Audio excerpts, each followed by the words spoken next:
if you have your phone, I want to encourage you to take those out. And let's just talk for a moment about what God's doing in our life and maybe questions that are running through your mind. And like I say, again, one of the things that we value as a church is being able to welcome people wherever they are. And that means right in the middle of their questions, imperfections, and strengths, because we all have all of those. And so just wanting to welcome that. So if you guys can go ahead and hit that slide. This is where you need to go. So just take out your phone. SLI.do is where you need to go. And that should pop up and give you an event code or ask for an event code. And when you do that, it's 1966. And that ought to take you right where you need to go. So SLI.do. And then the event code is 1966. And the more you participate, the more fun this will be, and the less awkward it will be, too. So jump in and participate in this. Now, we're going to do something to get you going. Once you get logged in, is everybody logged in? You've gotten that far that's going to do it? Okay, so event code's 1966. When you get there on your screen, you ought to see something that looks somewhat like this, depending on your phone and stuff. You see questions and polls at the top. If you would go ahead and click on your polls tab, there's already a poll in there. We only keep the polls open for so long. So click on the polls, and there's a question that should already be live in there for you that says, how do you like the weather this fall? So this is just kind of a practice thing, so you can fill it out and see how it works. So go ahead and answer that. Go ahead and answer that question, and then the results are going to pop up here on the screen. If you guys can, whenever you can get that popped up there, and then you can kind of see how we're voting, or you see them live as they're coming in right now on the screen.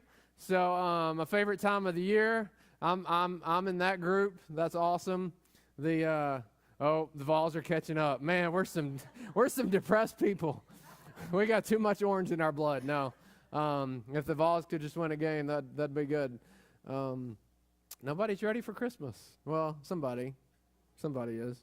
That's cool. So you can keep voting in on those as you want. As we're continuing doing that, Tennessee's catching up. Oh, Tennessee took the lead. Man, Tennessee needs to win this Sunday.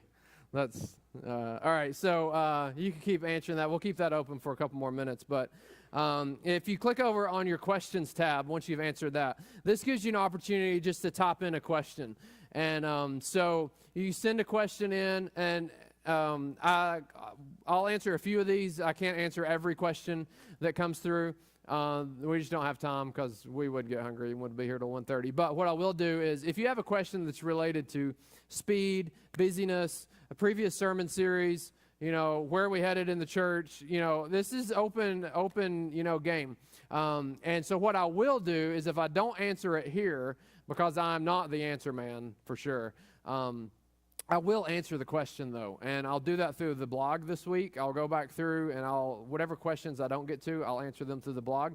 But you can send in a question, and then once the question comes through, it ought to show up in your question feed, everybody else's questions that are coming through. And if you see a question, just be looking at it right now. If you see a question that comes through that you like it. And like, for example, you can see right now, the one that has 8 votes right now is the question, will the roof ever not leak? That is an awesome question. I really thought I was going to walk in here this morning and not find drips everywhere. And sure enough, there were drips everywhere. So as I've explained before with this,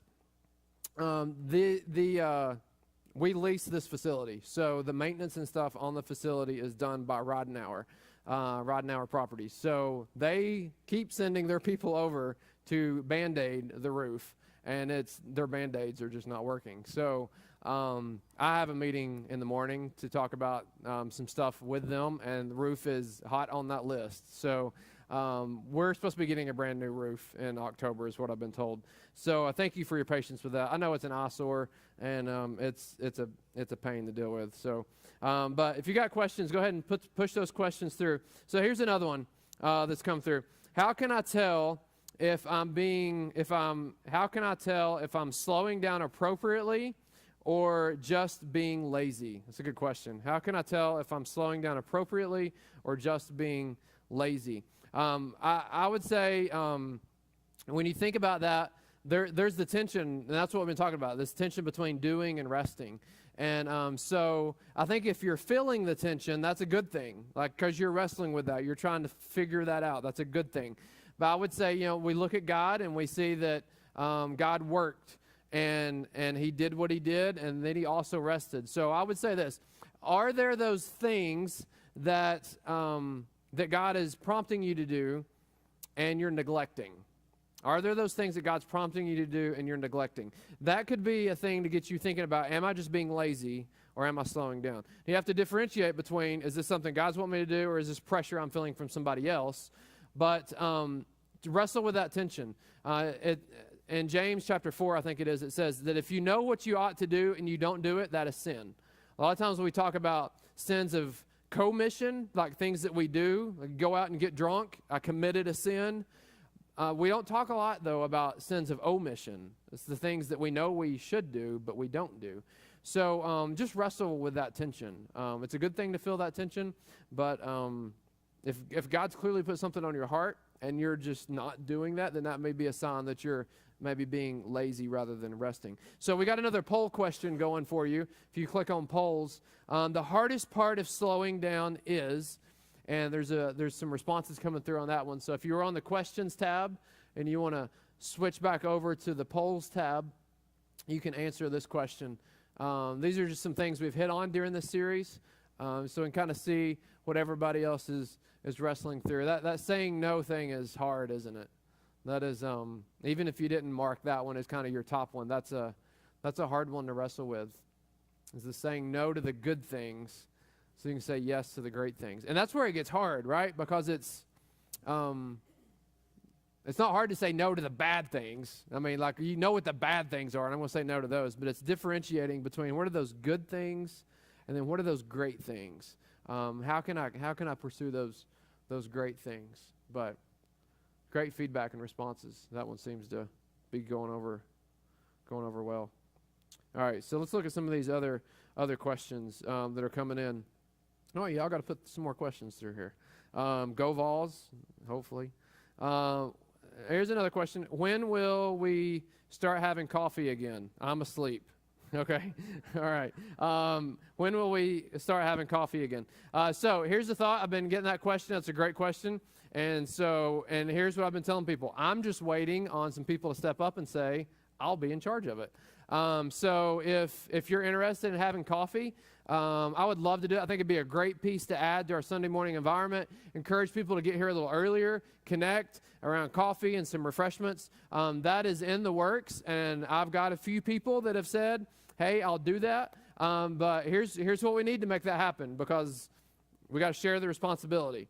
What we need to make that happen is we need a point person who will, you don't have to do it every week, you just need to make sure it's covered every week.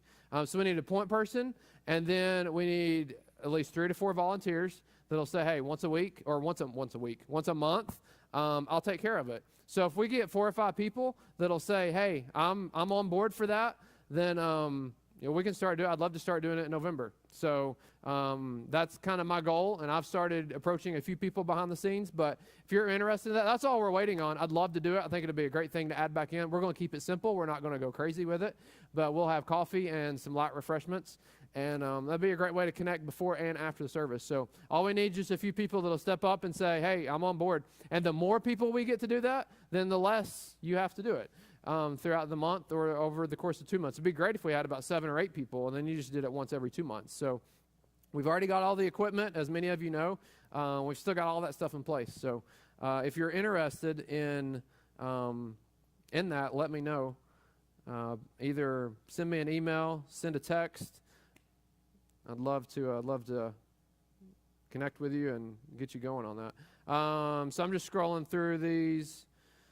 Here's another one. How can I view Sunday sermons again? Great question. So we, the Grove has in the past, had been trying to do live streaming, and it worked. It was kind of iffy off and on for a little while. And then we hit a stretch for whatever reason a few months ago where it just, we really don't have the equipment. It takes a certain level of equipment to be able to pull off live streaming video.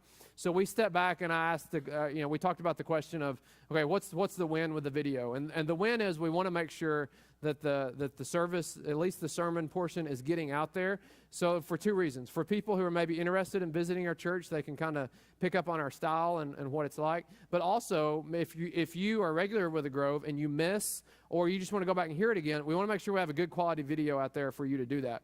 And you all know how it is on the web now. If you have a low, poor quality resolution video, you're going to check that thing off. And it actually does us more harm than good when we have a low quality video. So what we've been working on, and I think for the last 4 weeks, we've had this up there on our website now. By noon on Monday, you can watch the video. It's a HD quality video. It sounds pretty good of the sermon. And we're going to put snippets of other things on there, like the video that I showed before the sermon last week. We had that on there because I had a lot of feedback. People like that. So, but that'll be uploaded on the website by noon on Monday each week. All you got to do is go to thegroveknox.com, and there's a watch tab. Click on that watch tab, and then it'll pull up the current sermon series, a little overview of it, and then it will. You can just click on the date. And once we finish up a series, we'll move that to another page so you can watch previous teachings, and then we'll start the new series. So I think we've got that figured out. All right, let me take a few more questions here. Is church going to do some special music during Christmas season? So here's we're still fleshing out exactly what we're going to do Christmas season, but I'll be putting something out this week about that, so just be watching on that. We're finalizing our plans. We got to have one more staff meeting to make sure we've got all of our ducks in a row and have a game plan for the Christmas season, but we'll be letting you know about that this week. So we've been running that conversation. Really excited about the Christmas season. Let me hit a few more through here. I got some good questions coming through. I definitely will have spend some time answering these this week. All right, here's one that's gotten 4 votes. It says, how do you find balance in encouraging your kids to be involved and active without stressing your family out and keep from running every night of the week? Somebody could answer that one, please tell me. That would be good. No, that's an awesome question. But because that's the balance, right? And we have 2 boys, and we're playing baseball, and we're gone from the house several nights a week, and that's life. But here, it's all about perspective. If you got to know your bandwidth, there's not a simple answer to that question.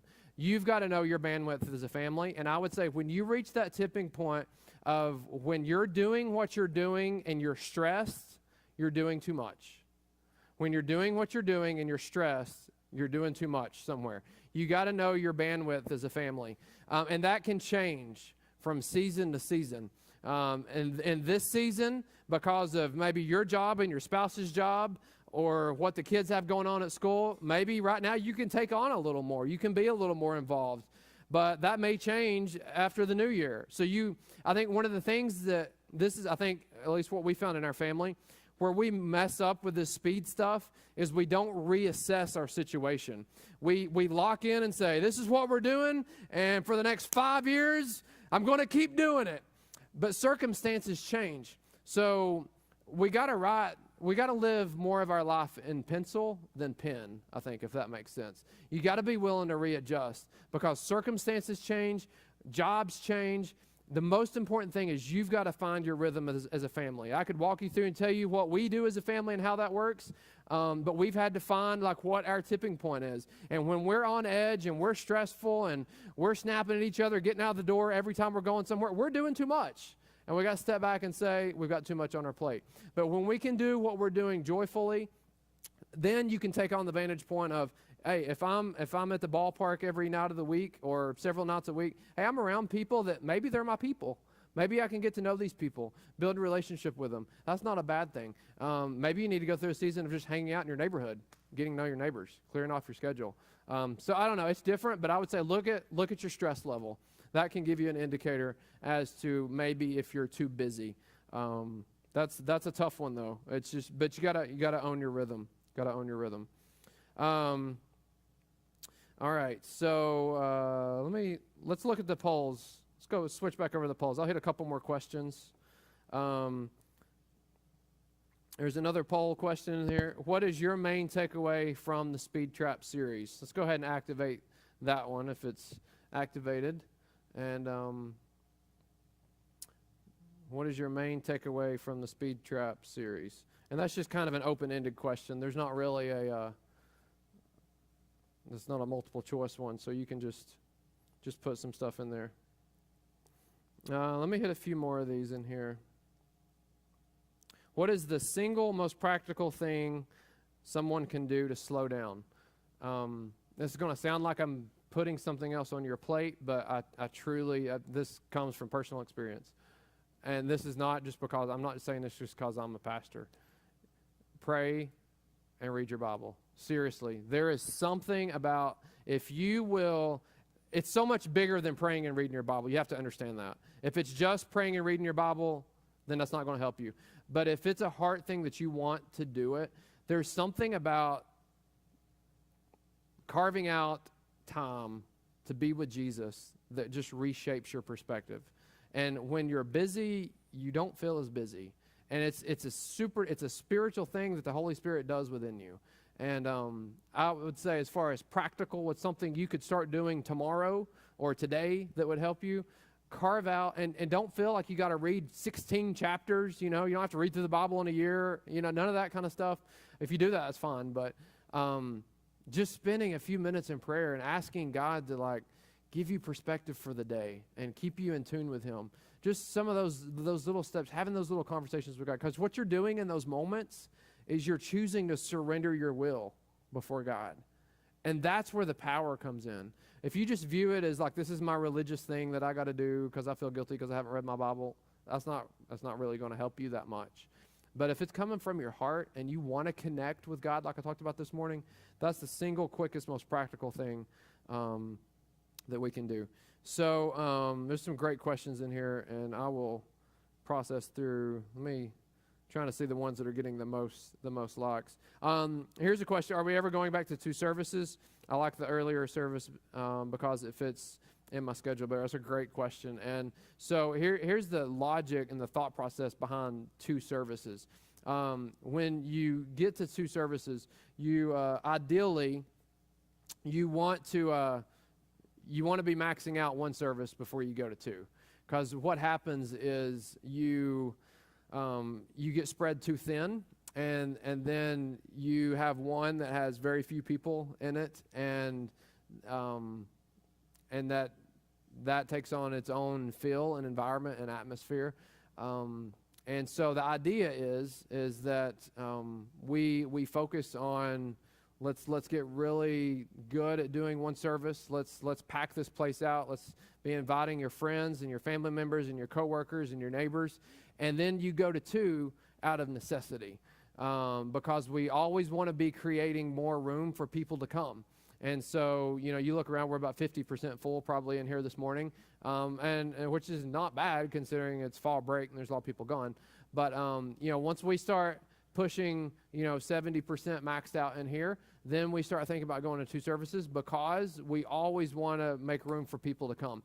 And if it feels too crowded for too long, then people will feel like, well, I don't, if I invite somebody, where are they going to sit? They're not going to have anywhere to sit. Or, if it's too crowded and you're coming in late, you're like, well, I'm going to have such a hard time finding a place to sit, then I'm not going to come.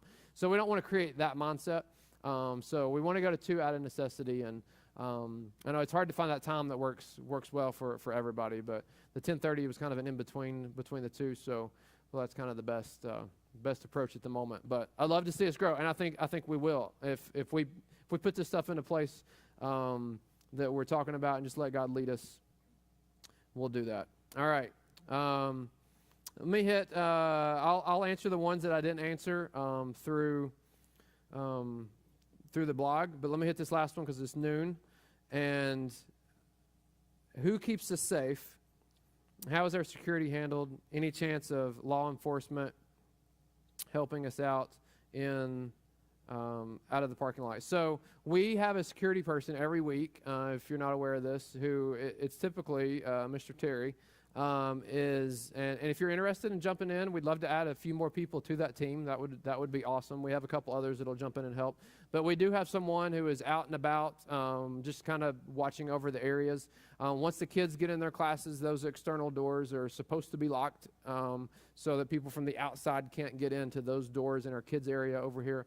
So from a security perspective, I think we do a pretty good job of that. We always look for ways that we can grow and be more secure. So if you ever see an opportunity for us to make an improvement in an area, please feel free to give some feedback and let us know how we could do that. Or if you're interested in just being somebody that's more eyes to be around the building and the property, that would be awesome. So, and when we do, when we have big events, maybe when we get around Christmas time and we know we're going to be probably have a lot more people here. We may need some police help with either parking, helping people. It's a nightmare trying to get pulled out right here, especially if you're going north on Maynardville Pike. So maybe we'll get some help on those days. And that'll be one thing too. Hopefully, as we grow over time, that we'll have to take some steps with all that stuff. All right. So I think we have one last poll question on here. Let's hit this one and then we'll wrap up. So one last poll question. If you give a little feedback on. If you'll click over to your polls tab, which of the following topics relates most to you right now?